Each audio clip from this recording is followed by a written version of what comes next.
Hello everyone and welcome back to my channel. It's Fatmata here from Traditionally Inspired Meaningful Art, and today I have a pattern review for you. I'm super excited to share all about my Simplicity S8834, so stay tuned for more.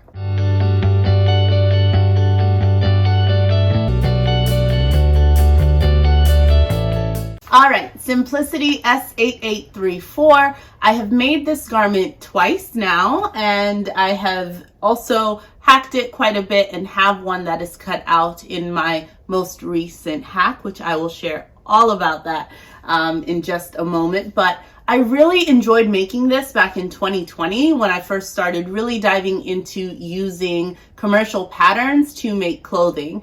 Prior to that, I was doing a lot of self-drafting, so this was really nice to find something with design details that I thought were really cool.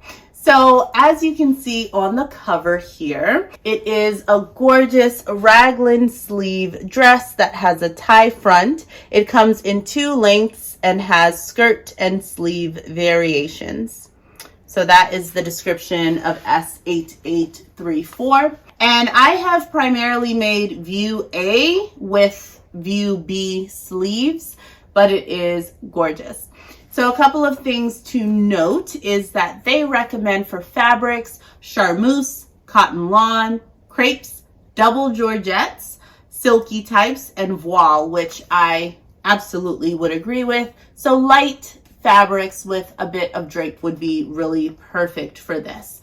They did not mention viscose, but I definitely think that viscoses would be awesome, and then rayon as well.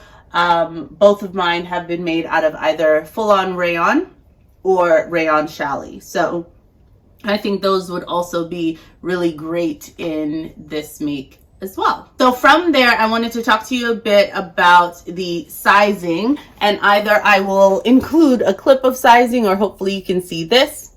But the pattern itself goes from a size 4 to a size 20. When I was purchasing this pattern, I actually bought in the upper size ranges that went from 12 to 20, but I can tell you what the garment sort of bust and hip measurements are. So for a size 4, that includes or begins at a bust of 29.5 inches with a hip of 31.5 inches. And for their size 20, that goes up to a bust of 42 inches and a hip of 44 inches, which not very inclusive at all. So I definitely fall within the higher range, which is why I selected the pattern envelope for sizes 12 through 20, because I was thinking more about my hip measurement and figured that with the tie I could either grade down or sort of figure something out for the top. All in all though, I ended up going with a size 14 for the top section, which is my actual size. Back then, at least, is what I thought was my actual size. So that is a bust of 36 inches. And I then graded out, I will show you the pattern piece. I graded out with the bottom half with the skirt pattern, graded out at the hips to a size 18. So let me show you that. For this make, when I made it back in 2020, I went ahead and copied or traced the pattern piece onto freezer paper. And one of the things that I noticed looking back at it is that I did not actually write what size this was. The reason why I believe I cut a size 14 is because for my skirt pattern at the very top, at the waistline, I begin at a size 14, which I think I did intentionally because I wanted to make sure it would actually fit onto the bodice that I cut. Does that make sense? So that all of the dots and notches would match up. So I believe that the bodice was a size 14. As I mentioned, I did do some grading in the skirt piece, so it begins at a 14, and when we arrive at the hip, this is the hip line, I graded out to a size 18. So a size 18 with the finished garment measurements at the hip was a 46 inches. My hip measurement is about 43 to 44 depending, but I felt like 2 inches or so to 3 inches of ease was okay for me because some of these fabrics were a bit more drapey. So that is the size that I cut. And also it allowed me to be able to cut out the pattern when I had narrower fabrics. So that was also quite helpful. So those are the sizes that I cut and sort of that alteration that I made in the sizing. So I am going to talk a little bit about what I liked about this pattern. Honestly, I love that tie front detail. I like art garments that sort of cinch in at the waist and provide some definition there. So I liked that this pattern did it. I also enjoy the Raglan sleeve. Having this in this rayon fabric in the summertime was so breathable. It does not cling to you, so I have a ton of space under my arms and I don't feel like constrained by it or anything like that. So I really, really enjoyed that about this garment. I think all in all, learning how to do that ties, it was, I'll get to that in a second. I won't give that away. I like the length of the sleeves. I often or have had to cut them to 3/4 length, mainly because I run out of fabric every single time I make this. But that's because I try to push the limits, okay? So that's why this is a bit shorter. I probably would have kind of taken it all the way down to my wrist if I had more fabric. So I enjoy the ties. View A has sort of a midi length skirt, and I often cut that, and if I can get a bit more length from the fabric that I have, then I often extend the length a little bit as well to make it T length or just make it full on maxi. That would be my hope when I do have enough fabric. That's often what I try to do, is just extend it to whatever length the rest of the fabric would allow me to have. And that's worked out pretty well, but I like the length of view A for the most part. It's not too short. So that's really nice. As far as dislikes, I won't say that I dislike them. I can say what was challenging about this make. The first time that I made it in this black and white print, I will absolutely tell you that I fumbled a little bit when it came to constructing the tie. There are so many little dots on the bodice pattern piece. As you can hopefully see here, there are 1, 2, 3, 4 dots and 5 on this bodice piece, and they all matter. And often at that point, when I was just getting introduced to sewing with commercial patterns, I don't know that I always really made sure to mark my notches, put the dots in the places, because I just didn't understand and it felt overwhelming and I didn't know how to mark them that nicely. I didn't have the tools yet. But in this pattern, it is essential that you do it. And when you're reading the instructions, that it makes sense to you how this is meant to be folded. I think it's something like, so these two match up, and then you can kind of tell because then you see the line is straight. And then here is what you're attaching to the skirt piece at 5/8 of an inch there. But this center dot actually connects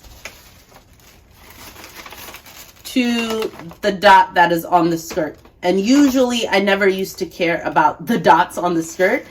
And I believe it goes a little something like this. So you would attach it here, the dots, and then you see how this dot then matches with the dot here, and that's how you attach it.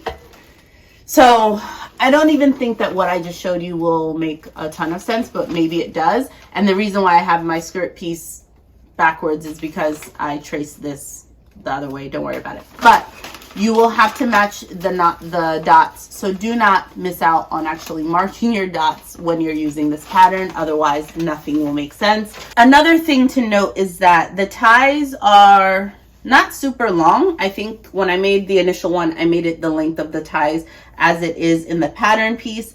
They actually want you to tie it in the front. Like that's what the pattern photo shows. So they have you just tie it in the front. And I didn't really care for that.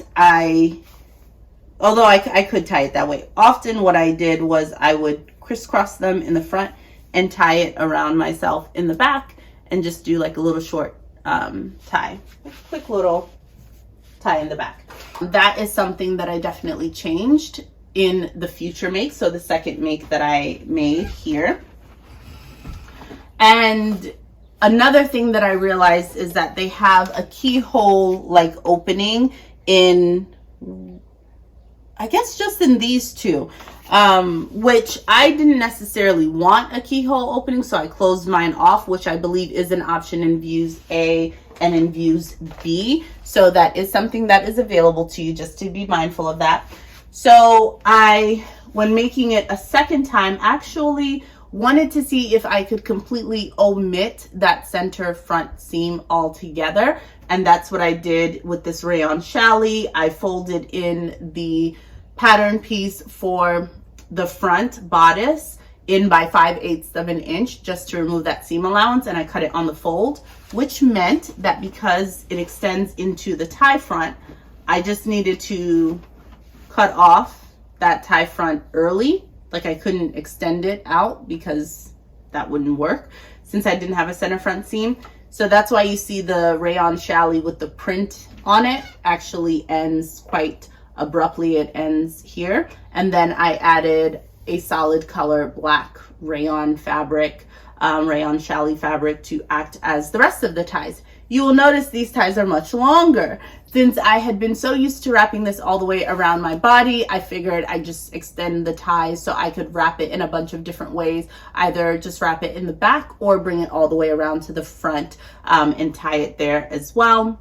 Another thing that I did here was that I added light interfacing to the ties. One of the things that I didn't really like about the, the original one, or that bothered me, I like this dress, but I didn't like how the rayon fabric would get really twisted and things like that. And I recognized that if I went with some of the fabric recommendations that they had, like a cotton lawn or double georgette and things like that, maybe it wouldn't happen as much. But I think anything that you have that's a bit lighter, if you're going to use it, I would definitely advise that you just do like a light interfacing. For me, it just makes it really crisp. I like this look for a tie. I don't want it to sort of come out of the washer machine and the dryer and it's quite rumpled and wrinkly. So that's something that I also did here. Finally, I think something that I altered in my second make is that I added a wider neckband. The neckband that they want you to put on here is quite thin. It's almost like adding bias binding, if you will, to kind of do the finishing on the neckline. So while I did do that same method, my neck binding is just much wider, almost about an inch wide. So I made my actual strip of bias maybe 2.5 inches, and to account for seam allowance and folding it over. So it is quite wide. I didn't put hook and eye closures yet, but I should. And I added just this tiny bit of elastic in the waist. I honestly didn't need it because it does tie all the way around, but that is something that I added there. And as you can see with those ties, it's so much longer and allows me to wrap it all the way around. Finally, on my second make, for the sleeves and at the very bottom, I added this gorgeous velvet lace detailing just to extend the length of the sleeve and add a bit of interest to it as well. So I'm really proud of both of these makes. As far as level of difficulty, so this pattern actually has 10 pieces in it, but I do believe that is mainly because patterns or views C and D have a varied skirt. But honestly, it's the bodice pattern for the bodice front, the bodice back, skirt front, skirt back, sleeve, so that's 5, and the neck binding 6. So for the dresses that I've made, I think it's just 6 pattern pieces, and of course cutting them out either on the fold or cutting them out twice, depending on what it is. But that was, yeah, really nice. I think I would say that this is like ambitious beginner, right? Like, you've sewn something before. It does have a center back zip, so that is something to keep in mind. You will have to do some of this bias binding. It's a raglan sleeve that I think makes it a bit easier. And again, you just have to pay really close attention to how they want you to construct the actual tie. So I would say like advanced, beginner, intermediate would be really great. But again, I am someone who hit the ground running when I started sewing, so I really don't like categorizing things in that way. Take your time, follow the instructions, and I think you'll do fine. It's definitely worth it. Yeah, I have one more hack that is currently in the works that I shared in my April plans video, and that is to see if I can use S8834 to create a wrap front button-up shirt with a collar. You can only imagine the amount of alterations that will be involved in that, but I've already cut out the pattern and the fabric. So it's just taking some time, maybe in the upcoming weekend or so, to actually start sewing that up. And I can't wait to see if it works. It will be very exciting. And of course, I will share it with you when and if I have any updates there. But aside from that, I definitely recommend this pattern. It has been so much fun to work with. And once you make it once, I think it becomes a lot easier and you can kind of go through the pattern quite easily. So again, highly recommend it. And I think that you will love it as well. Let me know in the comments down below if you've ever made S8834. Do you have it in your stash? What do you like about this pattern or any of the versions I've made? I'd love to hear about it, or if you plan on getting it yourself, let me know. I wore these dresses so much, so when I made this black and white version back in the summer of 2020, I wore it all the time.